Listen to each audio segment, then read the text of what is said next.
Hello, Internet.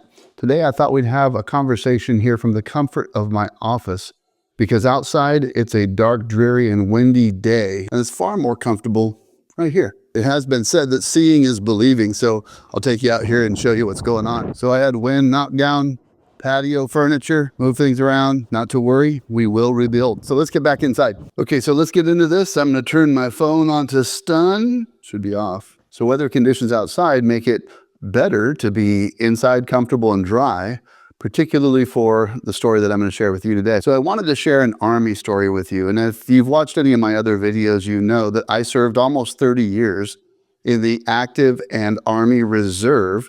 And so that left me with a lot of stories to be able to share, and many that I cannot share. Today's Army story centers on communication and being able to communicate your intentions clearly to other people. It's a useful thing to be able to do. I personally think a lot of misunderstandings and challenges would never happen at all if people made a stronger effort to communicate more clearly without ambiguity. Much gets lost in translation, and unfortunately, people get offended or things go badly.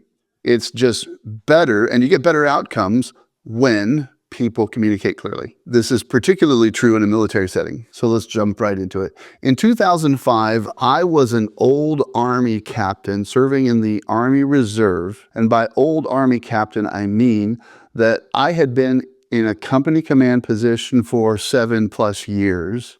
I had all of my command time that I needed. I didn't need any more company command. I was deployed to Iraq, where I became a detachment commander for a Movement Control Detachment.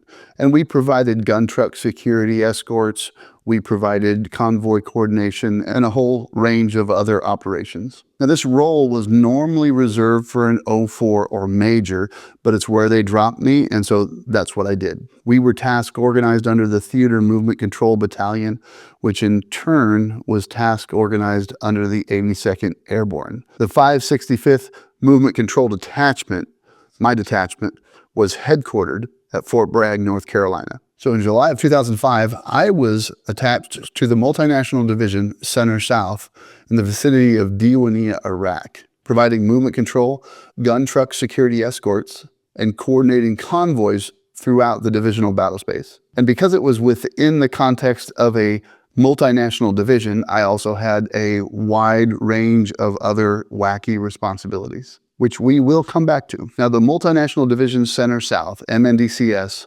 was led by a Polish 2-star general. There were 13 other multinational armies present, and so I could deal on any given day with Polish, Ukrainian, El Salvadorian, or Mongolian soldiers and their commanders. And so from day to day, you never really know what kind of a bizarre challenge you might confront. Every day was different, and sometimes pretty intense. On the occasion of this story, I had just finished a 12 to 16-hour rotation. I can't recall which.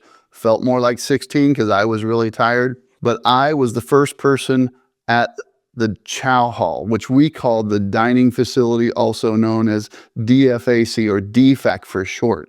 At the front door of this particular chow hall, there was a large sign that said, "No bags allowed." This was because a couple of months prior, an improvised explosive device had been assembled, placed into a backpack, brought into a dining facility, and detonated, resulting in the deaths of over 40 soldiers. This could happen because it was the policy of Multinational Corps Iraq at the time to hire local contractors, local Iraqi civilians, and put them to work doing a range of projects and tasks across installations all over Iraq. And so among those groups of Iraqi civilians, you would inevitably find some insurgents on your installations. This situation allowed a group of them to smuggle components over time onto the installation, store them, and then assemble the improvised explosive device and carry out this attack. So many different security policies and procedures were implemented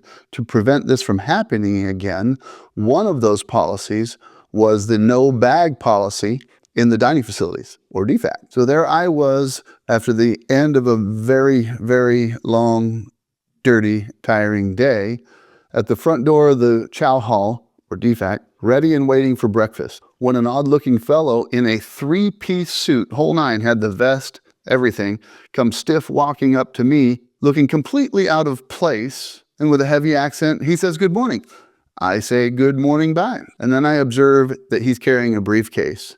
And so I point out, "No bags allowed in the DFAC, sorry." He rocks back and says, "It's okay, I diplomat." My response to him was, "It's not okay, Chief. No bags in the DFAC." He must have thought I didn't understand the first time, so he slowed down and he said, "It's okay, I diplomat." To which I said, "I don't care if you're Ronald Reagan. No bags in the DFAC, Chief." So he stepped back and said, "Who are you?" I said, "Me? I'm the guy with the gun." And I think in that moment, we achieved communication clarity, because he turned around and did his odd, stiff walk away somewhere else, and he quit the scene. Because I believe I made it clear in that moment that I was prepared to exert whatever level of force necessary to help him understand there were going to be no bags in the DFAC, because I support the policy. Now, I never saw this guy again, and no one from the Polish command group ever said anything about it. So either I set our international diplomatic relations back a couple years,